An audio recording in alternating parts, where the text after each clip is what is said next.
Hello everyone, today I'm reviewing Roadhouse, which is the new Jake Gyllenhaal film that just premiered on Amazon Prime due to their partnership with MGM.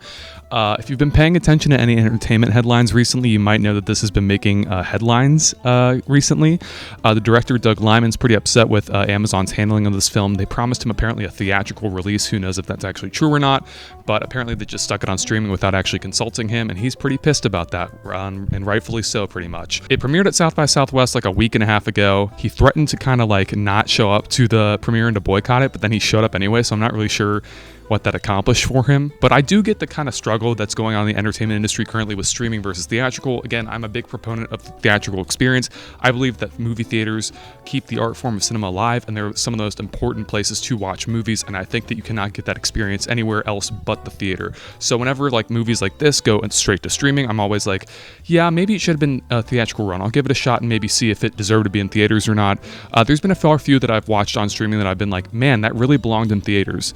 And this is not one of them. This is a streaming movie if I've ever seen one before. I get that he's kind of upset because maybe they did promise him it would go in theaters. Maybe they did make that kind of deal with him and then they didn't like actually follow through on it. If that's the case, and we don't know that for sure, but if that is the case, I feel bad for him because that's kind of scummy on Amazon's part.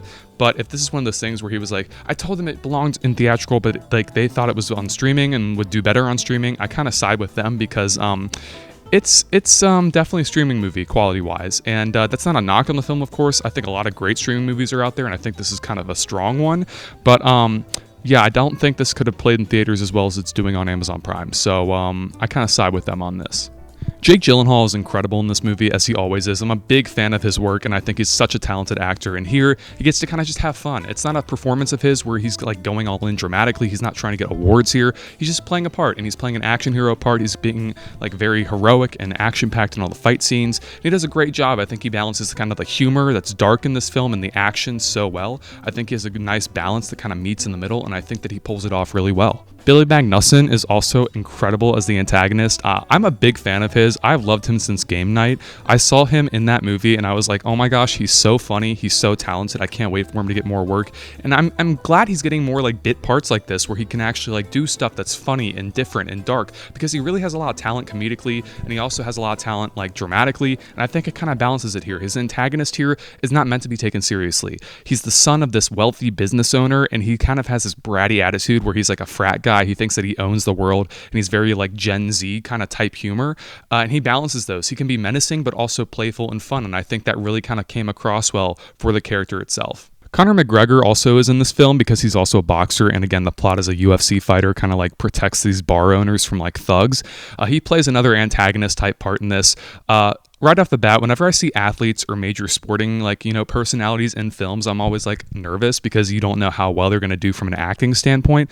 But here, he does really great work, and he's very funny, and his line delivery is awesome, and he's just hamming it up. That's really what I love about him in this film. He's not taking it seriously. He's just going all in. He's having a blast, and it's really fun for the audience to watch because he does not get that serious in this film. He's very menacing, but like Billy Magnussen's character, and I think that's the strength of all the antagonists in this film, they're very playful, they're very fun, they have a lot of moments to shine with humor, and I think it really works well, and I think it comes across in the end in a way that the filmmakers probably rightfully intended, and also probably purposefully intended. Has some great soundtrack pieces and locations. The soundtrack is a very strong part of this, and the locations are very tropical and fun. It was a very big summery movie, and a time in the year when it's very wintry and cold outside, at least where I'm from, it's a welcome pace because I love summery movies like this, and they're very bright and colorful and vibrant, really transported you to that Florida Key West kind of area, and was a really fun touch. Also, the stunt work is really solid. There's a lot of different practical fights in this that are very intense and in your face, and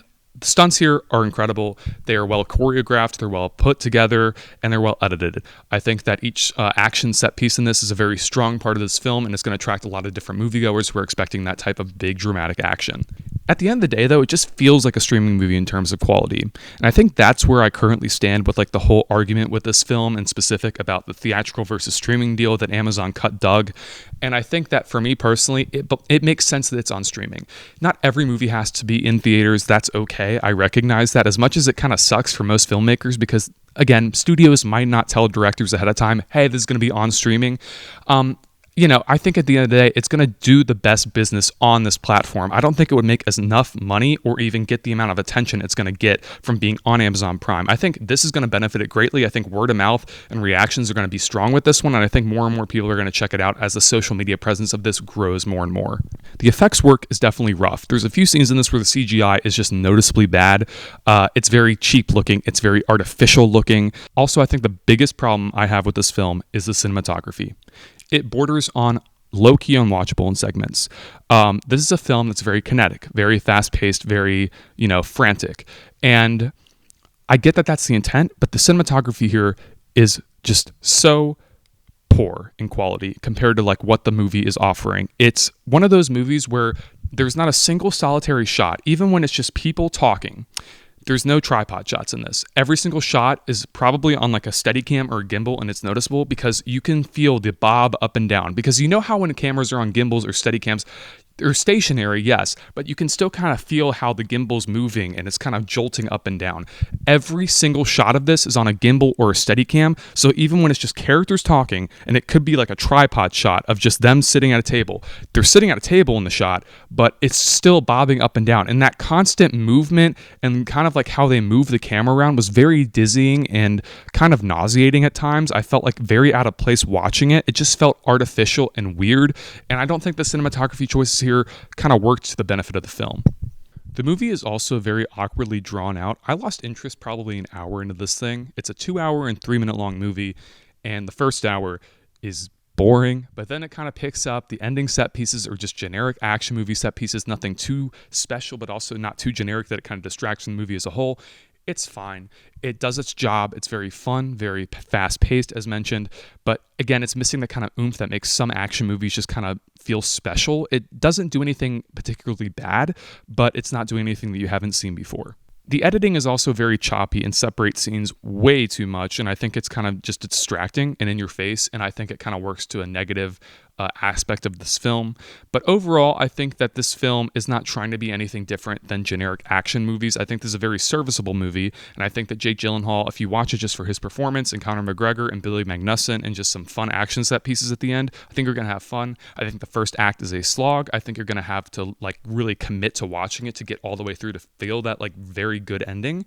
But I think for what it's worth, there are worse things out there. I think that this is a very good Prime movie, and I think that a lot of people are going to enjoy it watching it this weekend. So with that being said, I will give Roadhouse a 46 out of 100. Thank you guys so much for watching. As always, if you're new to my channel, don't forget to click that subscribe button down below, like the video, and turn on the push notifications so you can be notified whenever a new video drops.